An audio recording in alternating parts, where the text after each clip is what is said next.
할렐루야. 살아계신 하나님을 찬양합니다. 아멘. 여러분 행복하십시오. 성령 충만하십시오. 아멘. 요한계시록은 처음부터 끝까지 누구에게 집중하고 있는가? 예수님께 집중하고 있습니다. 어느 한 부분도 빼서는 안 될 정도로 다 중요합니다. 그런데 5장 말씀, 우리가 오늘 읽은 5장 말씀은 가장 중요한 부분입니다. 어찌 보면 요한계시록 1장부터 22장까지 해서 가장 중요한 부분입니다. 핵심이 되는 사건을 기록하고 있어요. 그 중에서 7절 말씀이 아주 중요합니다. 7절에 그 어린 양이 나와서 보좌에 앉으신 이의 오른손에서 두루마리를 취하시니라. 이 구절 가운데 취하였다라는 이 사건, 어린 양은 누구인가? 예수님을 가리킵니다. 보좌에 앉으시는 누군가? 하나님을 가리킵니다. 두루마리는 무엇인가? 역사의 비밀을 기록한 계시의 책입니다. 하나님의 손 안에 있는 두루마리를 예수님께서 취하셨다. 굉장한 사건입니다. 이 사건을 1절부터 14절까지 해서 아주 자세하게 우리에게 보여주고 있습니다.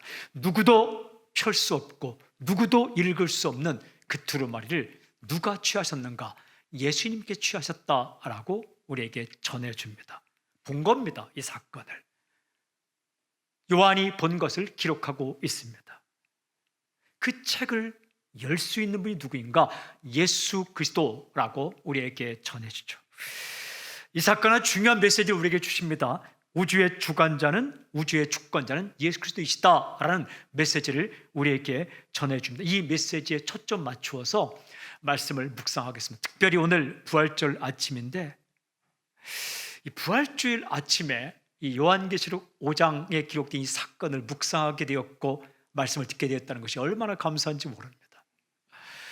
제 자신이 일주일 동안 읽고 묵상하고 준비하면서 흥분된 마음으로 감격 가운데 말씀을 들었고 말씀을 읽었고 말씀을 준비했습니다. 오늘 이 메시지가 선포될 때 우리 영원히 살아나고 주님께서 영광 받으시는 놀라운 역사길을 주님 선포합니다. 두 가지 내용으로 되어 있습니다. 첫 번째 내용은 예수께서 두루마리를 취하시다 1절부터 7절. 두 번째 내용은 모든 존재가 경배를 드리다 8절부터 14절까지입니다. 첫 번째 부분, 예수께서 두루마리를 취하시다 1절부터 7절까지 말씀인데 1절 우리 함께 읽겠습니다. 시작.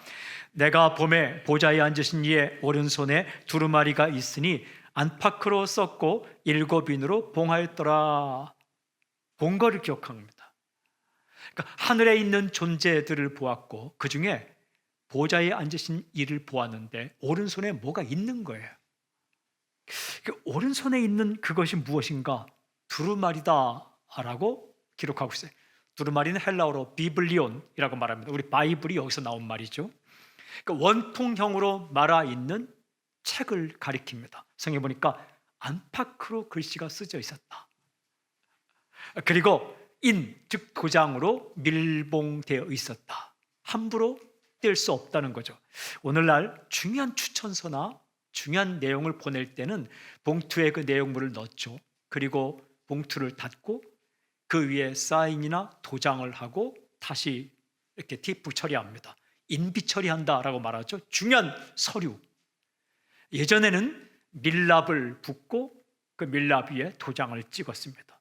떼서는 안 됩니다. 누가 뗄 수 있는가? 자격을 가진 사람만이 뗄 수 있는 거죠. 이 두루마리에 무엇이 기록되어 있을까? 구원의 시나리오가 기록되어 있습니다. 구원의 시나리오가 기록되어 있는 거예요. 이 요한계시록 구체적인 내용은 요한계시록 6장 1절부터 22장 9절까지 기록된 이 내용이 그 책에 기록되어 있다는 거죠. 이 두루마리를 볼 때에 하늘로부터 소리가 들렸어요. 2절 말씀 우리 함께 읽을까요? 2절 시작. 또 봄에 힘있는 천사가 큰 음성으로 외치기를 누가 그 두루마리를 펴며 그 인을 떼기에 합당하냐 하나. 굉장히 중요한 천사의 음성이 있습니다. 이 음성입니다. 누가 그 두루마리를 펴며 그 인을 떼기에 합당하냐. 아주 중요한 질문입니다. 누가 그 인을 뗄 수 있는가? 합당하다라는 이 말은, 아키오스라는 말은 자격이 있다라는 의미입니다. 적임자다라는 의미입니다. 가치가 있다라는 의미입니다. 누가 자격 있는 사람인가? 누가 적임자냐? 누가 이 두루마리를 펴고 인을 뗄 수 있는 가치가 있는 존재인가? 이 질문입니다. 사람의 관심이죠. 이 질문에 대해서 묵상하고 있을 때에 어떤 사건, 3절, 4절 이렇게 기록합니다. 제가 읽겠습니다. 하늘 위에나 땅 위에나 땅 아래 능히 그 두루마리를 펴거나 보거나 할 자가 없더라. 그 두루마리를 펴거나 보거나 하기에 합당한 자가 보이지 아니하기로 내가 크게 울었더니. 아주 중요한 구절이 있어요.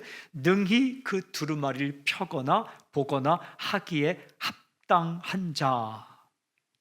두루마리를 펼 수 있는 존재, 두루마리를 볼 수 있는 존재, 그 두루마리에 있는 사건들이 일어날 수 있도록 그 사건을 주관하는 존재, 도대체 그 존재가 어디 있는가?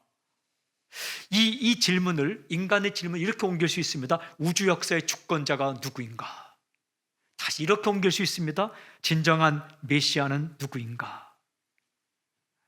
가만히 보면 이게 인간이 알고 싶은 비밀 중에 비밀이에요. 누가 역사의 주권자인가?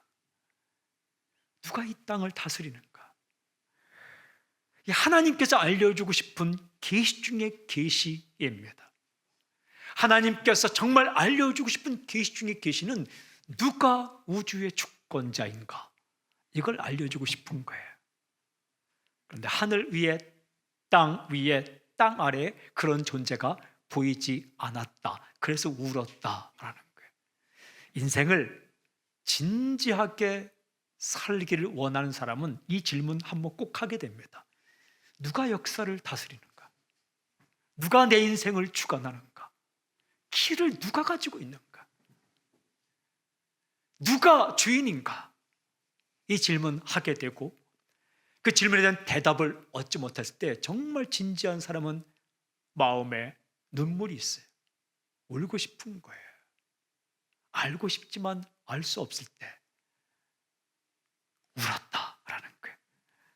우주 전체에서 아무도 보이지 않았다. 크게 소리내어 울었습니다. 이때 그분을 알려주십니다. 그분은 바로 예수 그리스도이십니다. 5절에 이렇게 기록되어 있어요. 장로 중에 한 사람이 내게 말하되 울지 말라. 유대 지파의 사자 다윗의 뿌리가 이겼으니 그 두루마리와 그 7인을 떼시리라 하더라. 굉장히 중요한 말씀. 두루마리를 펼 수 있는 자, 인을 뗄 수 있는 자는 이렇게 표현합니다. 유대 지파의 사자 다윗의 뿌리. 영어성에는 The Lion of the Tribe of Judah. 유대의 그 부족의 사자다. 라이언. 사자는 그 짐승 사자를 말하는 겁니다. 그리고 the root of David, 다윗의 뿌리라고 기록되어 있어요. 예수님을 가리키는 말입니다. 요한계시록 22장 14, 16절에 가보면 아주 분명하게 이렇게 밝히고 있습니다. 나 예수는 중간 생략하고 나는 다윗의 뿌리요 자손이니. 다윗의 뿌리는 예수를 가리키는 말이죠. 유대 지파의 사자는 무슨 말일까? 창세기 49장에 보면 야곱이 죽기 전에 아들들을 다 축복기도 하고 죽습니다. 그때 유다에게는 이런 기도를 합니다. 창세기 49장 9절 10절. 유다는 사자 새끼로다. 유다 지파를, 유다의 자손을 사자에 비유하는 거예요. 내 아들아, 너는 움킨 것을 찢고 올라갔다. 사자가 움킨 것을 찢고 승리하듯이 유다는 승리를 상징합니다. 그래서 전쟁할 때에 12지파 가운데 누가 제일 먼저 올라가는가? 유다 지파가 먼저 올라가죠. 그가 엎드리고 웅크림이 수사자 같고 암사자 같으니. 유다 지파는 사자처럼 용맹한 지파다는 거예요. 누가 그를 범할 수 있으랴. 규가 유다를 떠나지 아니하며 통치자의 지팡이가 그 발 사이에서 떠나지 아니하기를. 규는 임금이 가지고 있는 지휘봉을 가리킵니다. 지팡이도 임금이 가지고 있는 지팡이를 가리키는 거죠. 그게 유다 지파에서 나온다는 거예요. 즉 메시아가 유다 지파를 따라오고 왕권도 유다 지파를 따라온다. 실로가 오시기까지 이르니 그에게 모든 백성이 복종하리로다. 그러므로 하나님이 보내시는 메시아는, 구원자는 유다 지파에서 나온다라는 예언이에요. 그래서 유다 지파의 사자라는 것은 메시아 예수님을 가리키는 거죠. 그 다음 다윗의 뿌리란 이사야 11장 1절과 11장 10절의 예언에 근거하고 있습니다. 11장 1절, 이새의 뿌리 줄기에서 한 싹이 나며 그 뿌리에서 한 가지가 나서 결실할 것이요. 이새는 다윗의 아버지죠. 메시아가 올 때는 다윗의 후손으로 온다는 이야기입니다. 10절도 그날의 이새의 뿌리에서 한 싹이 나서 만민의 기치로 설 것이요 열방이 그에게로 돌아오리니 그가 거한 곳이 영화로우리다. 유대 지파의 사자 다윗의 뿌리는 메시아 예수 그리스도를 가리킵니다. 그런데 그분이 어떤 분인가? 방금 읽은 5장 5절에 굉장히 중요한 두 가지가 기록되어 있어요. 첫 번째는 이겼으니, 애니케슨, 이겼으니, 완료형입니다. 이미 끝난 사건이고 끝난 결과가 지금까지 지속되는 거예요. 이겼다라는 거예요. 그분이 승리했다. 굉장히 요한계시록의 주제입니다. 이겼다. 뭘 이겼을까? 사람을 이겼을까? 무엇을 이겼을까? 이 죄의 문제를 이겼다는 거예요. 뭘 이겼을까? 죄의 삭신, 죽음을 이겼다는 거예요. 여러분, 이 땅 가운데 가장 강한 세력은 무엇일까? 정치 권력일까? 경제 권력일까? 힘센 사람일까? 아니에요. 죽음입니다. 죽음. 이 땅, 이 세상에서 챔피언은 죽음입니다. 왜냐하면 죽음을 이긴 사람이 없어요. 죽음 앞에 다 패배했어요. 부자도 죽습니다. 영웅 호걸도 죽습니다. 젊은이도 죽습니다. 다 죽습니다. 죽음이 챔피언이에요. 이 죽음 앞에 버틸 존재가 없어요. 아무리 대단한 존재도 죽음 앞에 다 무너지는 거예요. 사람이 참 연약한 존재입니다. 어떨 때는 정말 허탈하게 죽을 수도 있는 거예요. 죽음이란 이 세력이 굉장한 세력, 죄와 죽음의, 죄와 사망의 세력이, 이 죄와 사망의 세력을 이기신 분은 예수밖에 없습니다. 죽음의 권세를 이기고 부활하신 분은 예수님밖에 없습니다. 오늘 이 요한계시록 5장 5절에 이렇게 말합니다. 유대 지파의 사자 다윗의 뿌리인 메시아 예수님께서 이겼다. 완전히 이기셨고 그 이긴 결과가 지금도 지속되고 있다. 또 하나는 이렇게 기록합니다. 그 두루마리와 그 일곱인을 떼시리라. 누구도 열 수 없는 그 두루마리, 비밀, 계시를 열 수 있는 분은 예수님밖에 없고, 그 도장을 떼고 그 기록된 사건들을 일어나게 할 수 있는 주권자는 예수님밖에 없다라고 선포합니다. 누가 그 두루마리를 펴며 누가 그 인을 떼기에 합당하냐, 적임자냐, 자격이 있느냐, 가치가 있느냐, 이 질문에 대해 유대지파의 사자 다윗의 뿌리 예수님, 그분이 적임자다. 그분만이 적임자다. 왜? 그분은 이기신 분이요, 그분은 적격자다라고 말씀하시죠. 이때에, 바로 이때에 환상이 펼쳐지듯이 예수님이 등장합니다. 6절 이렇게 기록되어 있어요. 내가 또 보니 보좌와 뇌생물과 장로들 사이에 한 어린 양이 서 있는데 일찍이 죽임을 당한 것 같더라. 그에게 7뿔과 7 눈이 있으니 이 눈들은 온 땅에 보내심을 받은 하나님의 7 영이더라. 한 어린 양, 하늘의 존재 가운데 한 어린 양이 등장합니다. 예수님을 가리킵니다. 요한계시록에는 존재들을 이미지로 보여줍니다. 어린 양 하면 예수님을 가리키는 겁니다. 용, 뱀 이란 이미지가 나오면 사탄을 가리키는 겁니다. 짐승이 나오면 사탄의 권세를 받은 정치 지도자나 거짓 선지자를 가리키는 겁니다. 해처럼 밝은 빛을 입은 한 여인, 교회를 가리키죠. 그리고 음탕한 여인, 이것은 하나님의 왕국에 대적하는 바벨론 왕국을 가리키는 거죠. 근데 한 어린 양이 어떻게 서 계셨다라는 거예요. 이 어린 양이도 이렇게 서술합니다. 한 어린 양이 서 있는데, 두 번째는 일찍이 죽임을 당한 것 같더라. 세 번째는 그에게 7뿔과 7눈이 있으니, 뿔은 권능, 힘을 가리킵니다. 7은 완전히, 7뿔은 모든 권능을 가졌다. 눈은 지혜를 가리킵니다. 모든 지혜를 가지고 있다. 7눈은 7영이라 성령을 가리키는 거예요. 예수님께서 성령을 보내셔서 교회를 붙들고 있다라는 거예요. 모든 권능과 모든 지혜로 역사를 주관하고 있고 교회를 붙들고 있고 성도를 붙들고 있다. 이 환상은 중요한 메시지를 줍니다. 예수님은 죽음에서 살아나셨다라는 거예요. 그리고 지금 살아계시다. 모든 권세를 가지고 계시다. 그리고 성령님을 보내셨다. 여러분, 그 당시에 성도들은 박해 가운데 있었습니다. 핍박 가운데 있었습니다. 매일같이 사람이 죽어가는 거예요. 믿음을 지키다가 죽어가고, 그리고 로마 황제에게 숭배를 하지 않으면 경제 활동을 할 수 없었던 겁니다.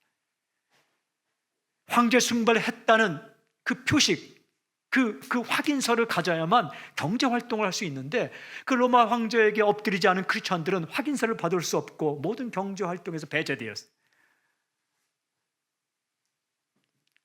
이런 상황에서 과연 이 역사의 주관자가 누구냐? 예수님은 살아계시는가? 이 역사의 이 비밀을, 두루마리를 펼 수 있고 그 인을 뗄 수 있고, 그리고 내 인생과 이 사건들을 다스리는 그분이 누구냐?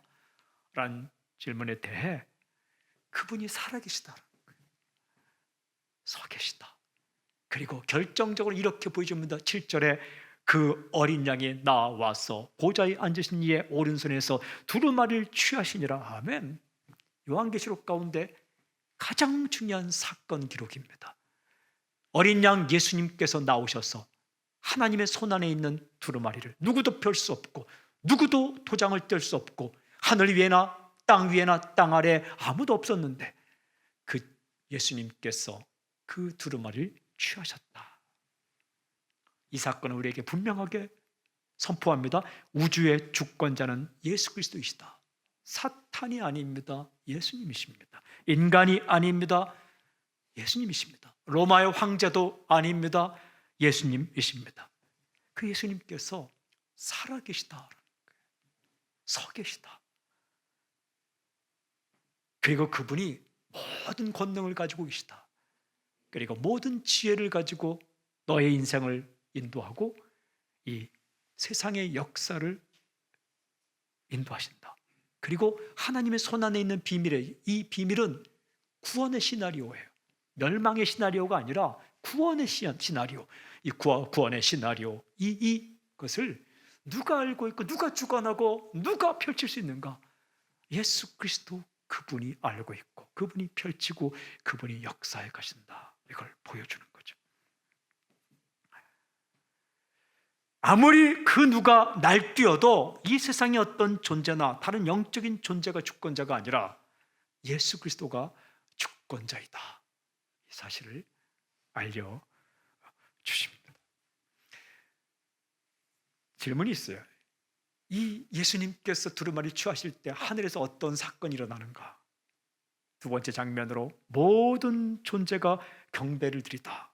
8절 14절 기록돼서 저는 이 장면을 읽고 묵상하면서 나는 이 땅 가운데 어린 양 예수께서 그 두루마리를 취하시고 인봉을 떼기에 합당하다, 이 사실을 본 자는 흥분할 수밖에 없다라는 사실을 알게 되었어요. 찬양할 수밖에 없다. 사실을 더 한번 확실하게 알게 되었어요. 제가 8절 말씀을 읽겠습니다. 이렇게 기록되어 있어요. 그 두루마리를 취하심에 그때에 네 생물과 24장들이 그 어린 양 앞에 엎드려 각각 검은 고와 향이 가득한 금대접을 가졌으니 이 향은 성도의 기도들이라. 이 문학적으로 보면, 하여튼 문학적으로 보더라도 이 8절은 기가 막힌 구절이에요.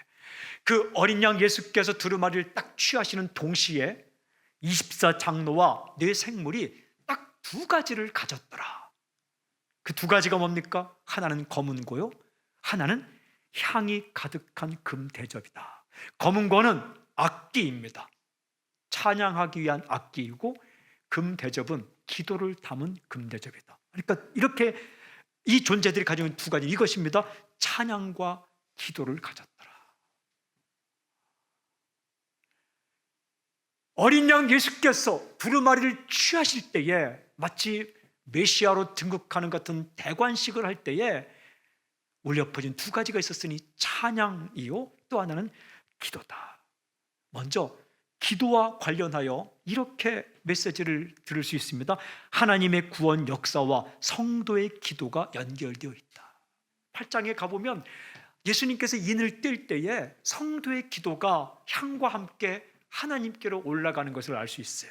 그냥 이 땅의 역사는 예수님 혼자 주관하는 것이 아니라 성도들의 기도와 하나님의 구원 역사가 연결되어 있다. 우리가 민족을 위해 기도하고, 가정을 위해 기도하고, 누군가를 위해 기도하고, 하나님의 나라가 이 땅 가운데 임하기를 기도하는 이 우리 기도와 하나님의 구원 역사의 이 타이밍과 이 흐름이 연결되어 있다. 하나님의 나라가 임하기를 구하는 기도, 하나님의 의가 뜻이 이루어지길 구하는 기도, 우리 가족이 구원받기를 구하는 기도, 이 민족 가운데 부흥과 이 민족의 구원의 역사가 일어나길 위해서 기도하는 우리의 기도와 하나님의 구원 역사 시나리오가 맞물려 있다 보여주는 거예요. 그러므로 우리가 기도함으로 하나님의 구원 역사에 동참하고 있는 거예요. 우리 기도를 하나도 빠짐없이 24장로와 천사들과 내생물이 다 받아서 향과 함께 하나님께로 가져가고 있는 환상을 보여줍니다. 그리고는 무엇을 보여주는가? 검은 고를 가졌더라.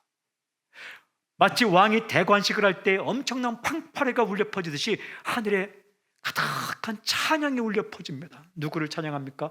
예수님을 향한 찬양이 울려 퍼집니다. 이 계시록을 읽어보면 기가 막힌 구조를 가지고 있는데 4장에 하나님을 향한 엄청난 찬양, 예배의 찬양, 그리고 5장 8절부터 14절까지 예수님을 향한 엄청난 찬양, 그 샌드위치처럼 그 가운데에 예수님께서 두루마리를 취하는 사건이 있습니다. 이분이 바로 메시아다, 이분이 주권자다, 이분이 구원자다. 이 사건 좌우에 엄청난 찬양과 엄청난 예배의 사건이 기록되어 있습니다. 마치 예수님의 메시아 대관식, 메시아 위임식을 보여주는 것 같습니다.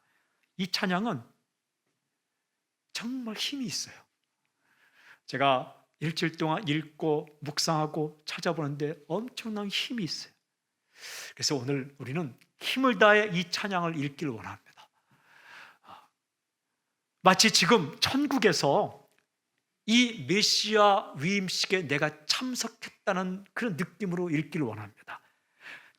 내 눈앞에서 요한이 보았던 환상처럼 하나님의 오른손에 있는 그 두루마리를 누가 취할 것인가 보고 있는데 예수께서 나오셔서 그 두루마리를 취하셨다. 아, 이분이구나.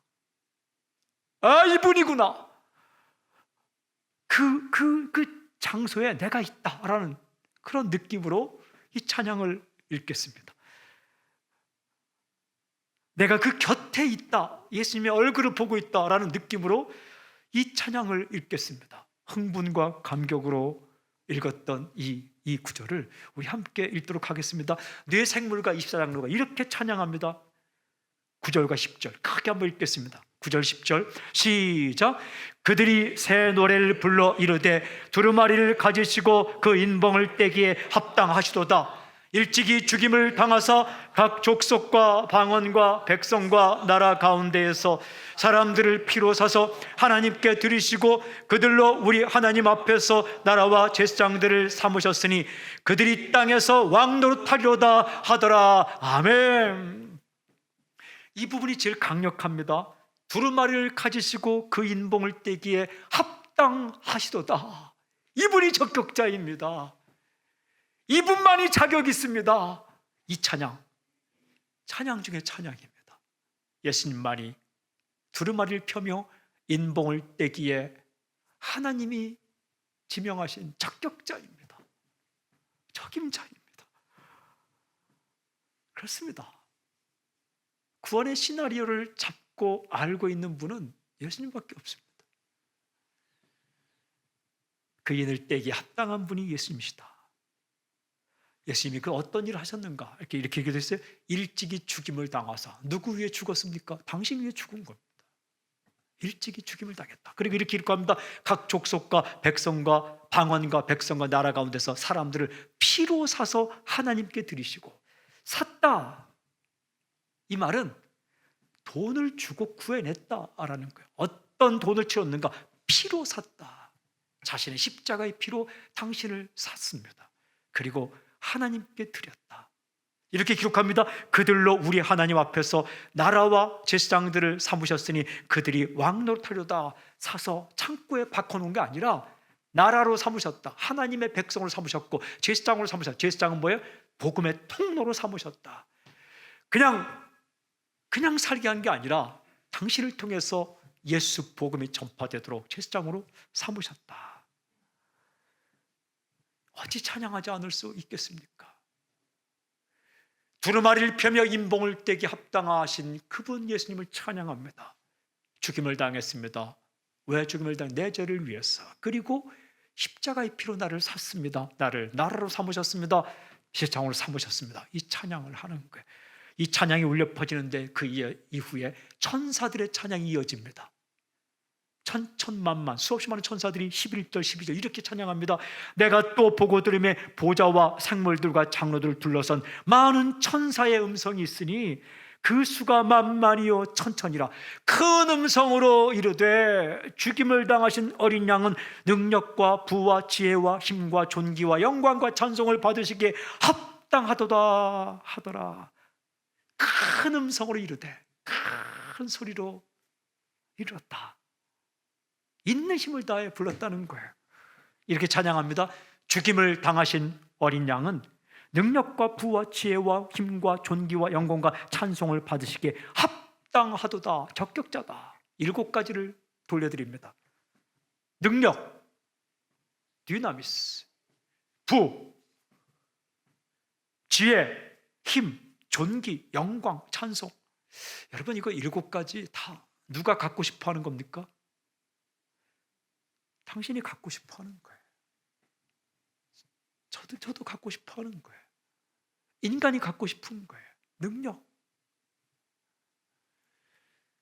부, 갖고 싶잖아요. 지혜, 왜 이렇게 열심히 공부합니까? 갖고 싶은 거예요. 지혜. 힘 갖고 싶은 거예요. 존귀, 대접받고 싶은 거예요. 저 어느 콘서트에 갔다가 나오면서 그때 초대권의 좌석을 보게 되었어요. VVIP. 내가 VVIP로 대접받았구나. 얼마나 기분 좋았는지 몰라요. 나는 그 초대권을 준 사람을 지금도 잊지 못해요. 자신을 이렇게 소중하게 여겨준 사람을 잊을 수가 없는 거예요. 제가 어느 모임에 갔는데 나는 그 끝에 앉아 있었어요. 근데 목사님이 왜? 목사가 교회에서 목사지 뭐 거 가서 목사이겠습니까? 아니 목사님 왜 여기 계시냐고. 여기 앉으시라고. 아니 제가 뭐 여기 일반 모임이니까. 아니라고. 목사님이 정말 소중한 분이니까 여기 앉으시라고. 눈물 나더라고요. 그게 존귀 여기 다 그거 고마워하는 거예요. 영광 인간이 다 받고 싶은 거예요.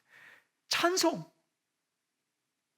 이게 노래하는 사람도 중요하지만 노래 대상이 되는 사람이 굉장히 중요한 거예요.